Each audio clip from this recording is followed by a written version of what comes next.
निकल जाती है। हाँ मैं वही कह रहा हूँ, निकल जाती है। ट्रांसफर ऐसे ही होता है, अल्लाह का हुक्म है, तुम इल्म ट्रांसफर करोगे तो मैं तुम्हें और इल्म दूंगा। और हमने भी तो कुछ लोगों को देखा है, हमारे पास तो और भी डिसिप्लिन और पंक्चुअल लोगों के साथ हमने काम किया हुआ है। तो हम तो पीटीवी में ये मजाक ही नहीं था कि लेट हो। अल्लाह अकबर। ये और मैं बहुत ट्रैवल भी करते हैं, हम बहुत सारे फंड रेजर्स करते हैं। अरे हम तो अजाब है भाई।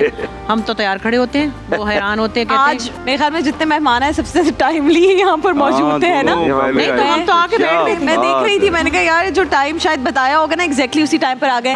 ये नुक्स अब आपको आकर लगता है कि ये हमने तो बहुत अच्छे से काम कर लिया, अब तकलीफ होती है जब आप किसी को भी, मैं ये नहीं कह रही सारे ऐसे करते होंगे, लेकिन जो टाइम पे ना आ रहे हो और उसकी वजह से शूट डिले हो रहा हो या काम बस होता भी है, लेकिन हम कहते नहीं अब किसी को, क्योंकि ये प्रोडक्शन का इशू है। हम माजरत, हम अगर देखिए वक्त किसी का नहीं होता, याद रखें, अगर आप वक्त की कदर नहीं करेंगे ना कल वो आपकी तो आप फारिग हो जाएंगे, ये तय है। तो हम तो मीटर हैं, मैं तो फ्लाइट पे भी 2 घंटे पहले जाके एयरपोर्ट पे बैठ जाता हूँ। मैं कहा भाई कोई गाड़ी पंक्चर हो जाए, कुछ हो जाए, भी हो सकता है। सामने वाला जिसने हमें बुलाया हुआ है उतने इतने पैसे लगाए हुए हैं यार, उसका कितना नुकसान होगा। और इन लोगों की जो ट्रेनिंग है ना उसमें पीटीवी का इतना हाथ है, क्योंकि आई एम श्योर जब ये जिस जमाने में पीटीवी में काम करते होंगे तो ना सिर्फ इनको टाइम पर पहुंचना होता होगा, बल्कि इनकी रिहर्सल्स भी जो थी वो 3 दिन तक होती थी, मैंने सुना। अरे रीडिंग 5 दिन होती थी, सोचिए स्क्रिप्ट की रीडिंग होती थी पहले, फिर 2 कॉन्सेप्ट ही नहीं आज के जमाने सेट पे हम ड्राई रिहर्सल और मूवमेंट की रिहर्सल, क्योंकि 3 कैमरे होते थे।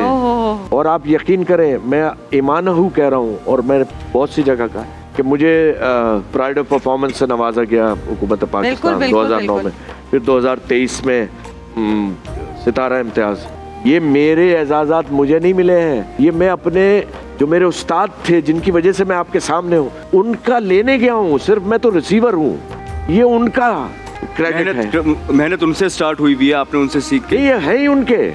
पता क्या होता था रिहर्सल्स पे, अगर कोई आर्टिस्ट लेट हो गया, मसलन कभी हो ही जाते थे, तो वहाँ सारी कास्ट बैठी हुई है और जो डायरेक्टर बैठा हुआ है उसने ऐसे करके देखा है और बंदा पानी पानी हो गया। खुदा की कसम। और उस दिन उसको ये होता था चलें आप सबको समोसे और जलेबियां खिलाएंगे, हैदराबाद से जाएं, समोसे जलेबियां लेकर आएं। अच्छा, और 1-2 तंजिया जुमले होते थे, वो पानी से गड़ जाता था बंदा। भाई बैठे हैं तलत साहब, तलत हुसैन बैठे हैं, फलाना बैठे हैं। आप बहुत बड़े आर्टिस्ट हैं भाई आप। ओहो, और कितना ये दिल पर लगती होगी कि उसके बाद वो कहता होगा कभी लेट नहीं। वो ही काफी था। तो हम लोग को तो खैर, मैंने तो कभी लेट नहीं हुई, मुझे तो मेरे पेट में भी घड़ी लगी हुई है, इनके भी लगी हुई है, और ऐसे ही होना चाहिए। हम लोग के लगी हुई है। लेकिन आपने रवि एक चीज नोटिस की, अगर आप उस दौर के ड्रामास देखें तो वो ना हर लिहाज से फ्लॉलेस होते थे।